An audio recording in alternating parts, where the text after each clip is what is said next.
What's up, geeks? We got a lot to talk about. Cling, cling, cling.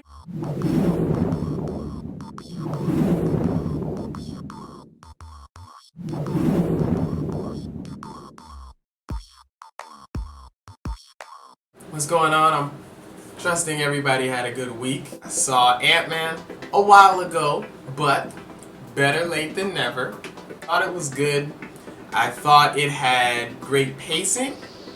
Definitely showed Paul Rudd's acting range, though it didn't make you say, wow, Paul Rudd, that's a great actor.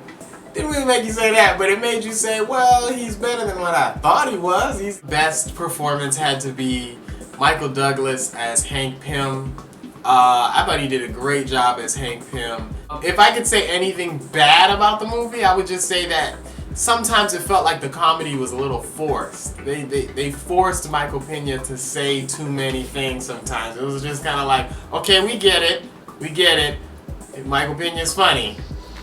There were times where you could see that they were going in two different directions because of the two different director debacle that happened, but it really made you feel like, okay, well, this is like, it's really darkish and really gritty, and then sometimes you'd be like, oh, it's not really darkish and gritty, it's actually really fun.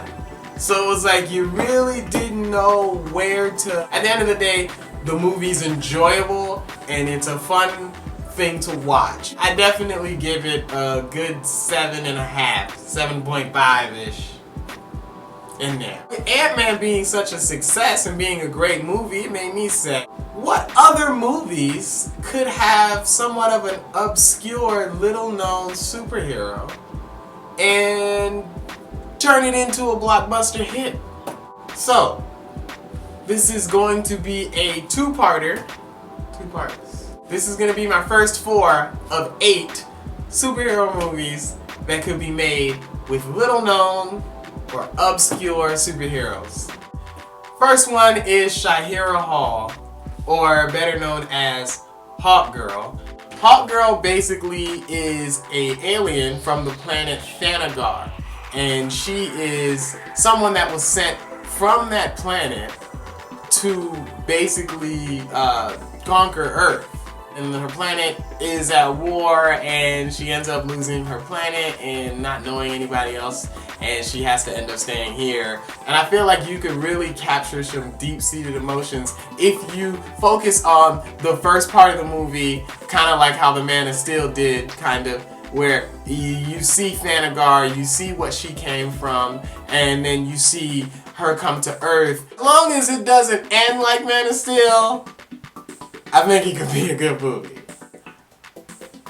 Come on. I'm doing a little bit of casting with it, my little fantasy casting, if you will. If you guys could tell me the right person to play Hawkgirl, because Hawkgirl is, Thanagar is basically very Egyptian. So I wanted to find someone who looks very Egyptian.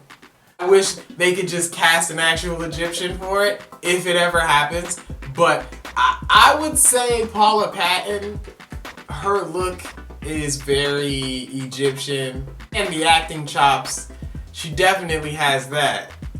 And she fine, which ain't nothing wrong with that.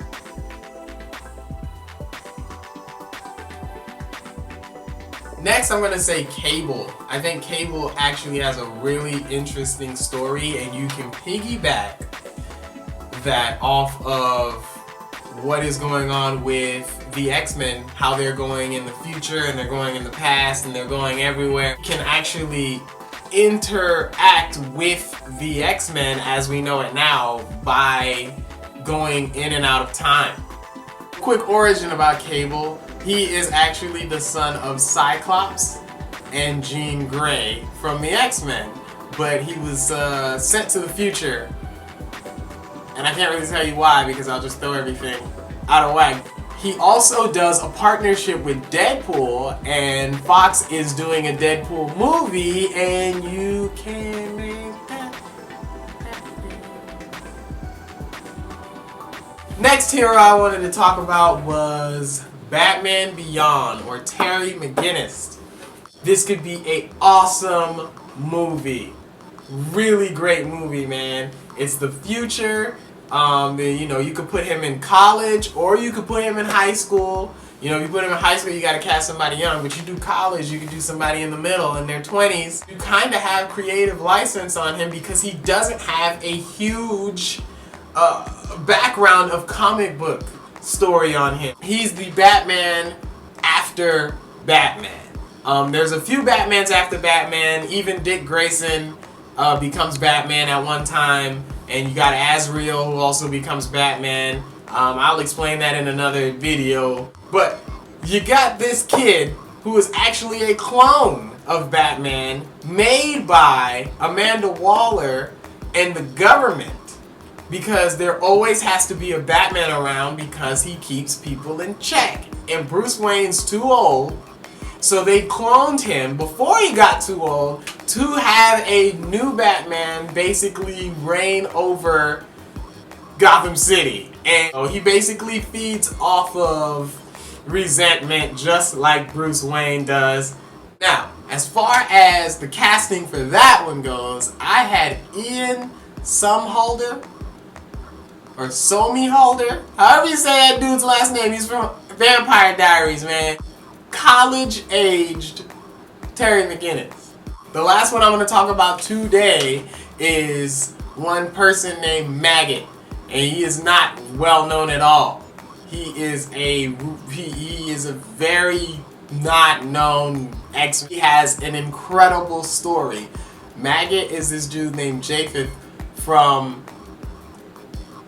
South Africa, and he actually had 2 slugs in his stomach.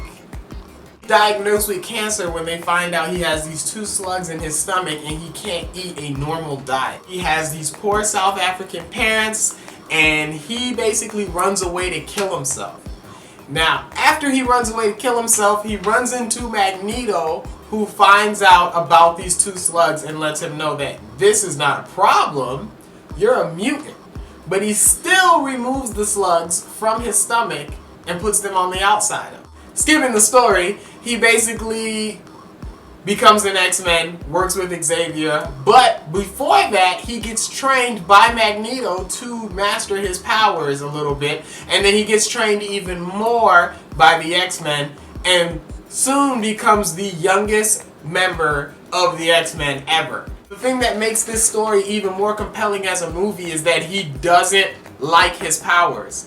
He wishes he never had them. He wishes that nobody finds out about these powers. He actually doesn't even show other X-Men in the school, doesn't even tell them about his powers because he feels that it would gross people out. So it's somebody who's dealing with